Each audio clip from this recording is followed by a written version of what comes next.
குட்டீஸ், அப்படியே மெதுவா உங்க கண்களை மூடிக்கோங்க. இன்னைக்கு நாம கேட்க போற இந்த இன்றைய கதை ரொம்ப ரொம்ப சிறப்பானது. ஏன்னா இது ஒரு அழகான, ரொம்ப அமைதியான காட்டுல நடக்கிற கதை. உங்க மெத்தையில நல்லா வசதியா படுத்துக்கிட்டீங்களா? போர்வையெல்லாம் நல்ல கதகதப்பா பூத்திக்கிட்டீங்களா? சரி, இப்போ சொல்லுங்க. மந்திரங்கள் நிறைஞ்ச ஒரு ரகசியமான காட்டுக்குள்ள போக நீங்க தயாரா? உங்க கற்பனையில அந்த அமைதியான காட்டுக்குள்ள நாம இப்போ மெதுவா நடந்து போக போறோம். சரி, இப்போ நம்ம கதைக்குள்ள போலாமா? அந்த காடு பாக்குறதுக்கே அவ்ளோ அழகா இருக்கும். சுத்தி எங்குமே பசுமையான மரங்கள், சலசலன்னு ஓடுற ஒரு சின்ன நதி, அப்புறம் ரொம்ப ரொம்ப அமைதியான சூழல். இங்கதான் நம்ம கதையோட நாயகனான ஒரு மயில் வாழ்ந்துட்டு வந்துச்சு. அந்த மயில் எப்படி இருக்கும் தெரியுமா? உங்க மனசுக்குள்ள அப்படியே நினைச்சு பாருங்க.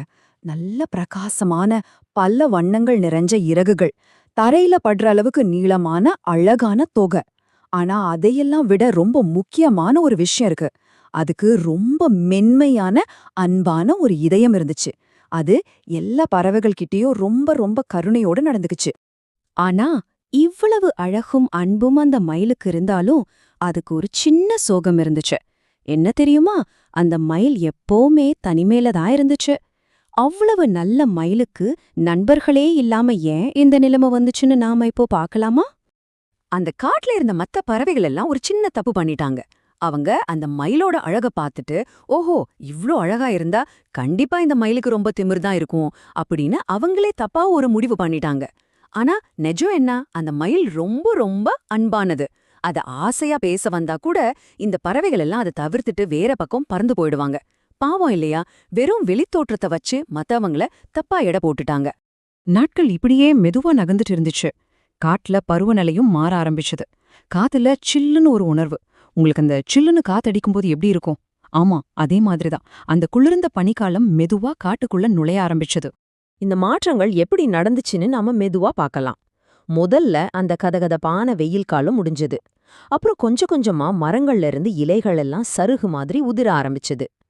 கடைசியா எல்லாரையும் நடுங்க வைக்கிற அந்த கடும் குளிர்காலம் காட்டுக்குள்ள வந்துருச்சு. பனிக்காத்து ரொம்ப வேகமா வீச ஆரம்பிச்சது.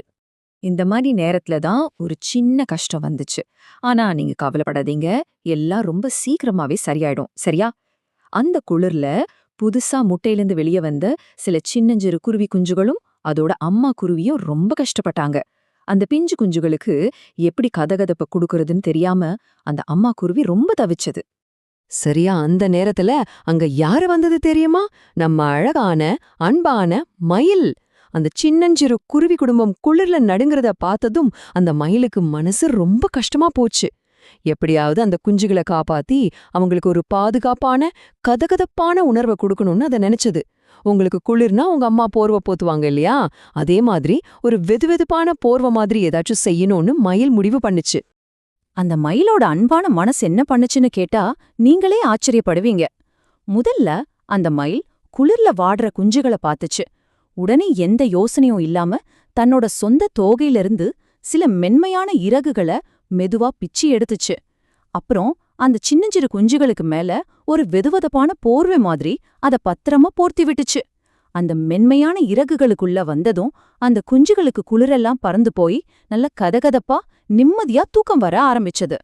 மயிலோட இந்த அழகான, அன்பான செயல மத்த எல்லா பறவைகளும் தூரத்துல இருந்து பார்த்துட்டு இருந்தாங்க. அந்த போர்வை மாதிரி இருந்த தோகைய பார்த்ததும் அவங்களுக்கு ஆச்சரியம் தாங்கல. அடடா, நாம இத்தனை நாளா இந்த மயில பத்தி எவ்வளவு தப்பா நினைச்சிட்டோன்னு ரொம்ப வருத்தப்பட்டாங்க.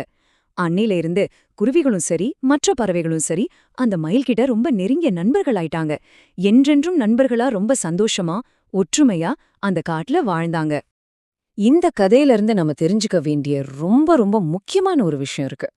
ஒருத்தரோட தோற்றத்தை வச்சு நாம எப்பவுமே முடிவு செய்யக்கூடாது. ஆமாங்க, ஒருத்தர் பாக்குறதுக்கு எப்படி இருக்காருங்கிறத வச்சு அவர் கெட்டவர்னோ இல்ல திமிரானவர்னோன்னு நம்ம என்னைக்குமே தப்பா நினைக்க கூடாது. வெளியே இருக்கிற அழக விட உள்ள இருக்கிற அன்பான இதயம்தான் ரொம்ப ரொம்ப முக்கியம். இப்போ நாம இந்த அழகான கதையோட முடிவுக்கு வந்துட்டோம். நீங்க தூங்குறதுக்கு முன்னாடி உங்ககிட்ட ஒரு சின்ன கேள்வி. நாளைக்கு விடிஞ்சதும் நீங்க யார்கிட்ட உங்களோட அன்பான இதயத்தை காட்ட போறீங்க?